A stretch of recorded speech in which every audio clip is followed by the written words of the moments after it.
বলতে গেলে সৌম্যদীপ আরও অনেক রিউমার্স আসছে যে নতুন কোচ কে হবে।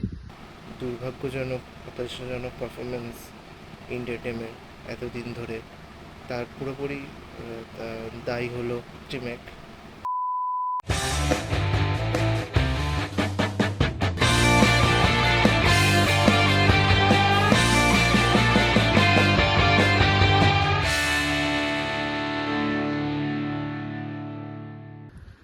সবাইকে স্বাগত ডাগ আউট ডিসকাশনের আরেক নতুন এপিসোডে। আজকে আমরা দেখতেই পাচ্ছেন একটা নতুন লোকেশনে আছি অ্যান্ড আজকে আমরা কথা বলবো একটা প্রচণ্ড বড় নিউজ এসে গেছে যে ইগর স্টিম্যাক স্যাকড অ্যান্ড এটা খুব জলদি হওয়ার ছিল। আর আজকে আমার সাথে সৌম্যদীপ আছে। Soumyadeep, over to you. আজকের ব্রেকিং নিউজ, ইগর স্টিম্যাচকে স্যাক করলো all India football federation. Stimac এতদিন ইন্ডিয়ান ফুটবল টিমের হেড কোচের দায়িত্বে ছিলেন। এই খবরের পরে স্বাভাবিকভাবে অনেক ইন্ডিয়ান ফুটবল প্রেমীরা খুবই খুশি, আর আমার পার্সোনালি মনে হয় যে এই ডিসিশনটা অনেক আগেই নেওয়া উচিত ছিল।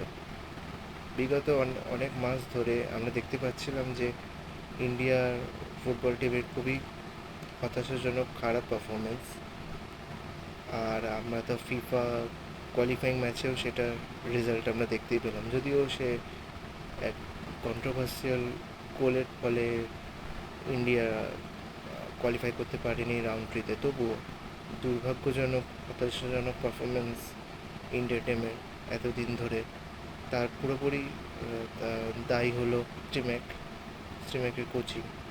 এই ডিসিশনটা অনেক আগেই নেওয়া উচিত ছিল বলে আমার মনে হয়। অ্যান্ড বলতে গেলে সৌম্যদীপ আরও অনেক রিউমার্স আসছে যে নতুন কোচ কে হবে। অলরেডি শুরু হয়ে গেছে, মার্কেটে আসা শুরু হয়ে গেছে যে সুনীল ছেত্রী, খালিদ জামিল এবং আরও অনেক বিদেশি কোচরাও নাকি হতে পারে নেক্সট ইন্ডিয়ান ফুটবল টিমের কোচ। তোমার কি বক্তব্য? স্টিম্যাককে স্যাক করার পর এখন স্বাভাবিকভাবে অনেকের মনে বিভিন্ন প্রশ্ন উঠে এসেছে, আর তার অন্যতম প্রশ্ন হলো এখন সবার মনে যে ইন্ডিয়ান ফুটবল টিমের পরবর্তী হেড কোচ কে হতে চলেছে। দেখো, আমার পার্সোনালি খালিদ জামিলের কথাই মাথায় আসছে। উনি একজন এক্সপিরিয়েন্সড ইন্ডিয়ান কোচ। উনি ইস্ট বেঙ্গল, মোহনবাগান দুই টিমেই কোচিং করিয়েছেন। খালিদ জামিল যদি আসেন আমাদের ইন্ডিয়ান ফুটবল টিমের কোচ হয়ে, তাহলে খুবই ভালো হবে। আর এছাড়াও অনেকেই মতামত দিয়েছে ফেসবুক পেজগুলোতে, গ্রুপগুলোতে, তো আমি অনেকের সেই মতামতগুলো দেখলাম। কেউ বলছে মার্কোয়েস, কেউ বলছে রোকা, কেউ বলছে হাবাস, আর অনেকে আবার বলছে লোবেরা। খালিদ জামিলের কথাও বলেছে, অনেকে আবার তো সুনীল ছেত্রীর কথাও বলছে। তো দেখা যাক আলটিমেটলি কী হয়। ভাইচুং ভুটিয়ার কথা অনেকে বলেছে, কিন্তু এবার দেখা যাক কী হয় আগামীকালে। আমরা কোন নিউ হেড কোচকে পেতে চলেছি সেটা সময় সাপেক্ষ, দেখা যাক কী হয়। যেই কোচ আসুক না কেন, যেন এবার ইন্ডিয়ান ফুটবল টিম একটা বেটার পারফরমেন্স করতে পারে, একটা ভালো পারফরমেন্স হয়, যাতে ভালো খেলতে পারে, এটাই আশা রাখবো পরবর্তী সিজনগুলোতে। আর এবার ট্রান্সফার মার্কেটের দিকেও আসি। ডেভিডকে তো ইস্টবেঙ্গল সাইন করিয়ে নিয়েছে, কিন্তু আপুইয়াকে কি ইস্টবেঙ্গল সাইন করাতে পারবে? আপুইয়া মোহনবাগানেও লিঙ্কড আছে এবং ইস্টবেঙ্গলেও লিঙ্কড আছে। আবার এদিকে শোনা যাচ্ছে যে মুম্বাই সিটি নাকি ওকে এক্সটেনশন দিতে চাইছে। তোমার কি বক্তব্য?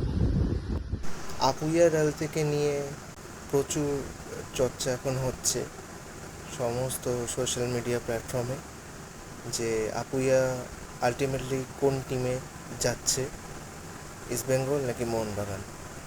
ইস্টবেঙ্গল মোহনবাগানের তরফ থেকে অনেক টাকা অফার করা হয়েছে। আবার শোনা যাচ্ছে যে মুম্বাই সিটি এফসি তাদের টিমেরই প্লেয়ার আপুইয়াকে রাখার জন্য আরও 1-2 বছরের চুক্তি অফার করেছে।